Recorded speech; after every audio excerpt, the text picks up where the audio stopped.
Hello. Today we're going to talk about confronting the ego or confronting your past in order to move forward. Also, self discovery, true self discovery. Now, if you watch the Ty's videos, we discussed what the ego was or what the theory of the ego was.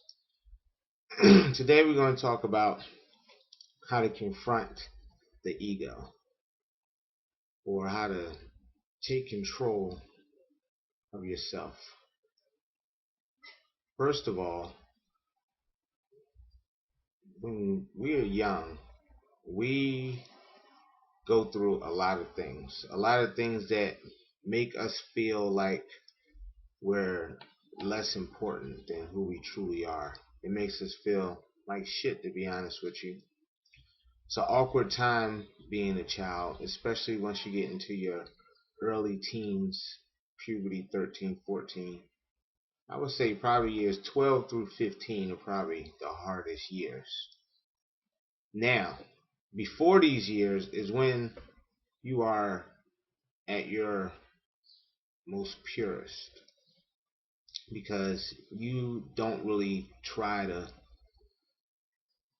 fit in too much. I mean, you do to a certain extent, but for the most part, from the ages, let's say 3 all the way up to about 8, 9, you pretty much don't have too much to worry about. Now, things can happen to you in your life at this point. This is where everything gets fucked up for people. When you go through something that is extremely bad or extremely hurtful. And then this is when you start to repress memory. Now remember, the ego isn't really formed at this point. It is just beginning to take shape. Once the first trauma happens, this is when the ego's first thought is born. And then for a number of years, you start to accumulate experiences and traumas. Because after that first trauma, after that first emotional experience, you start to look at the world just a little bit differently than you did before then. Once this starts to happen, your mind splits because your mind only wants to protect the body and it doesn't want to go through that again. So it pushes it deep down into your subconscious. Once it sits there for a while and it festers, another trauma will happen later on in life. And this trauma is called puberty. Because now you go from being a child, all the innocence of being a child goes away. You're truly aware of your body. You're truly aware of all your faults now. This is the birth of the ego. And he already has plenty of ammunition from the prior years of all of the traumas and bad things that you were going through. So this is basically you were developing the brain of the ego at that point. It was in gestation. Okay? Once it gave birth to itself, now it is in full control because the trauma of puberty pushes the true self deep down. Because the true self is very emotional. That is truly what your emotions are. Your true self. It is the love, the hate, all of the things that you really try to control with your mind. Because remember, the mind is the ego, and the heart is the true self or the spirit of man or woman. So once the ego has been given birth to, the way it takes control is by overanalyzing every situation that you go through. Because you're going to think to yourself, okay, I don't want to be embarrassed. I don't want to be hurt. I don't want to be looked at any certain type of way. This is all the ego because it wants to make sure for certain that it does everything possible to avoid any kind of conflict or be put in any type of situation where you, the human, are vulnerable. So it's going to overanalyze everything. And through overanalyzation, a lot of times you will miss a lot of opportunity because you're too scared. You don't want to be embarrassed. You don't want to fail. Although failure is just really the beginning of growth. Because once you fail, you're able to grow at that point. You're able to move forward and discover new things about yourself. So, as long as the ego is in the driver's seat, you never truly will get to your true self potential. Now, this doesn't mean that you cannot end up a wealthy person or live in a big house or land a great job or any of these type of things that are really what I would consider material things, earthly things matter. Because remember, we're going to talk about the descent from ether to air to fire to water to earth in the element section. And we're going to show how the spirit goes through these and how thought goes through these same processes, which are related to the chakras. If you go back to the meditation video, we kind of talked about that for a hot second. So, now that the ego is in control, running your life, you may or may not get rich, whatever the case may be. It doesn't really matter because as long as the true self is not developed, you haven't really won anything. You're going to wind up either being sent to hell or you will never truly understand who you are and what your true potential is. And by hell, I mean just the hell of life. That wonder. Did I do all that I can do? Did I be the best that I can be? And see, this is where the ego gets tricky because it'll let those little emotions creep up in there. Okay? And what that does is it reinforces your sense of self dissatisfaction. Okay? When your heart is saying, listen, you were supposed to be a writer, and now you're an accountant. And every day when you go to sleep, or every night when you go to sleep, you think about this. And you don't think about it in your brain, you think about it in your heart, because you don't feel fulfilled.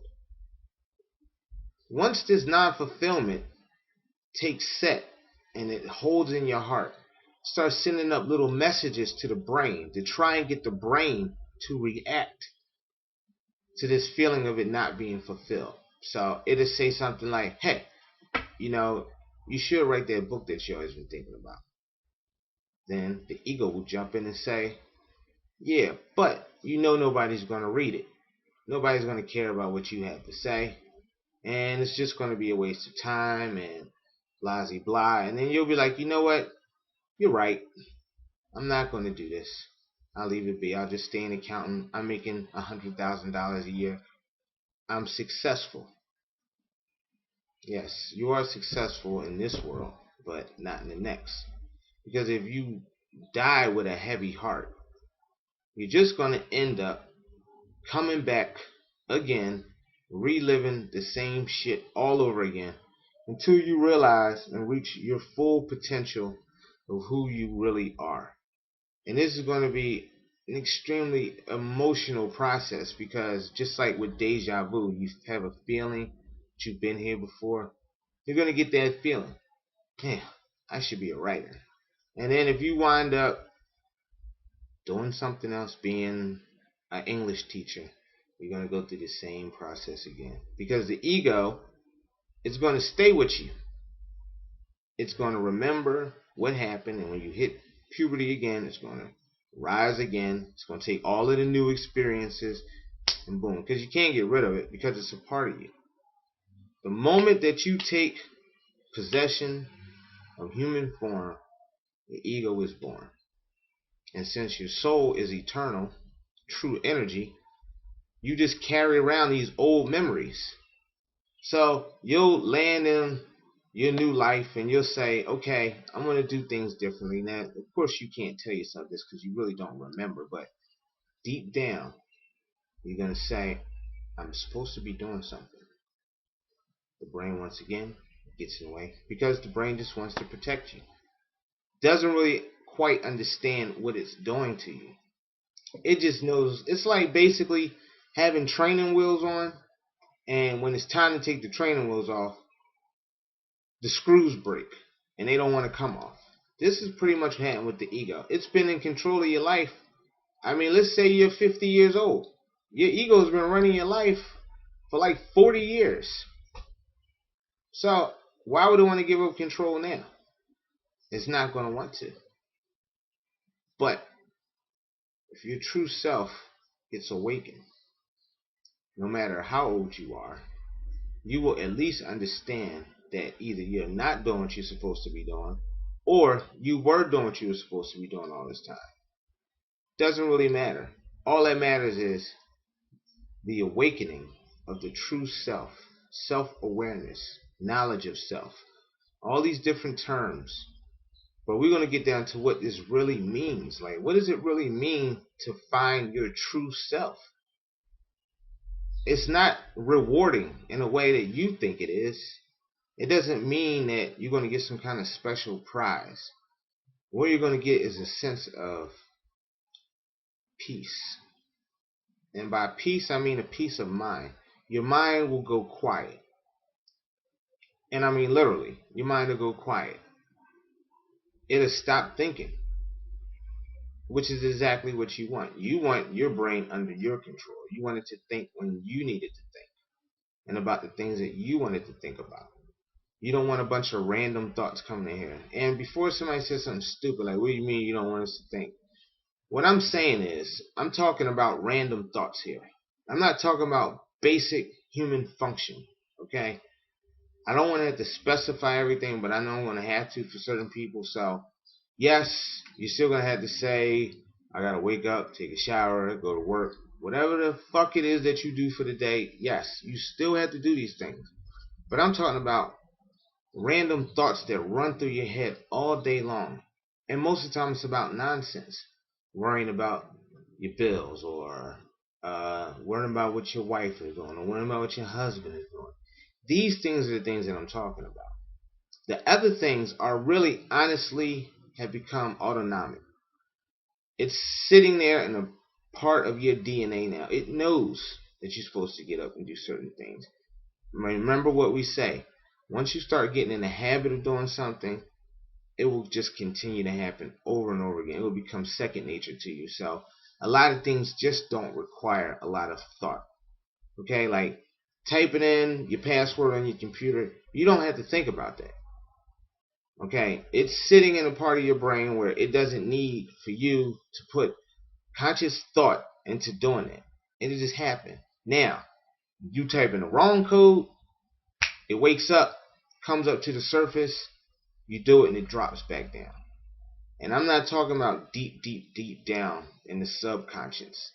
Now, the brain is broken up in a lot of different ways, and I'm talking about deep in the physical brain. When we talk about the subconscious, we're talking about spiritual realms here. Okay? We're talking about non-physical form. We're talking about universal law.